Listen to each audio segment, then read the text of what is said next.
Hey everyone, welcome back to Inside the Release, the weekly podcast where we walk through the latest updates to the Rev.io platform and talk about what they mean for you and your team. I'm Justin. And I'm Savannah.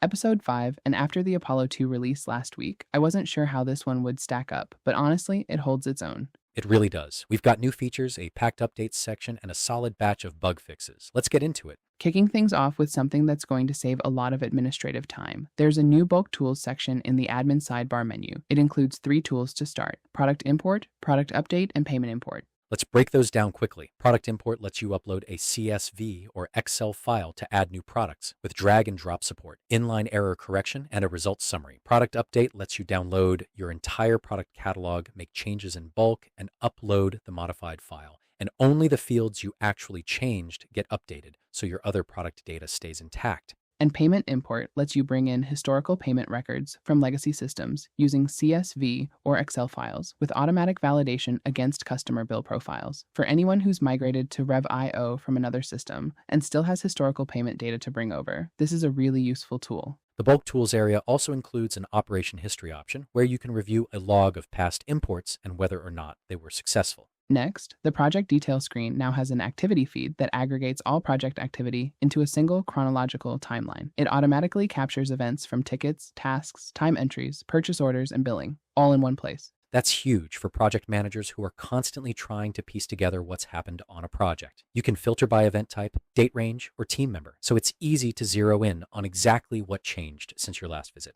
And we've got another integration this week. Rev.io now integrates with NinjaOne, a cloud-based IT operations platform used by MSPs and IT teams to monitor, manage, and secure endpoints. The integration syncs between NinjaOne organizations and Rev.io customers in both directions, keeping data consistent across both platforms in real time. That's 3 integrations in the last 2 releases. The platform ecosystem is really expanding. It really is. All right, let's get into updates. And there are quite a few this week. We'll keep things moving. First, you can now assign a default primary technician to each customer on the Service Information tab. When a ticket is created for that customer, manually, through email, or via the portal, the system automatically assigns that technician. One less thing to do manually on every ticket. Next, the system now checks for duplicate customers before saving a new record. If a match is found based on name and billing email or address, you'll get a warning with the option to view the existing customer, proceed anyway, or go back and make changes. A simple but really valuable guardrail against messy duplicate data.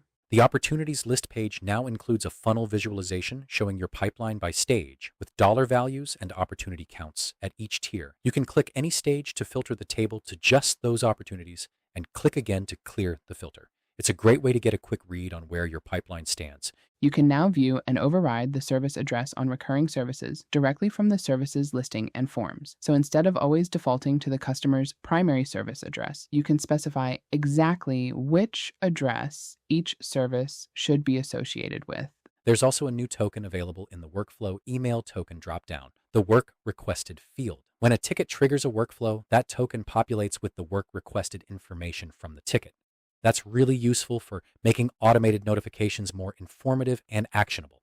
On the quoting side, there are several updates this week. When generating a proposal document, recipient fields are now automatically populated from the quote contact information, name, email, and phone number. You can still edit anything before finalizing, but it eliminates a lot of redundant data entry. The description field is now included when you first create a quote, so you no longer have to go back and edit the quote just to add it. And the proposal column header now displays as title instead of name or description, so it more accurately reflects what it's showing. And for developers, the Sales Opportunity API endpoints are now available in the developer portal, along with endpoints for assets and purchase orders. Good news for any teams building integrations against the platform.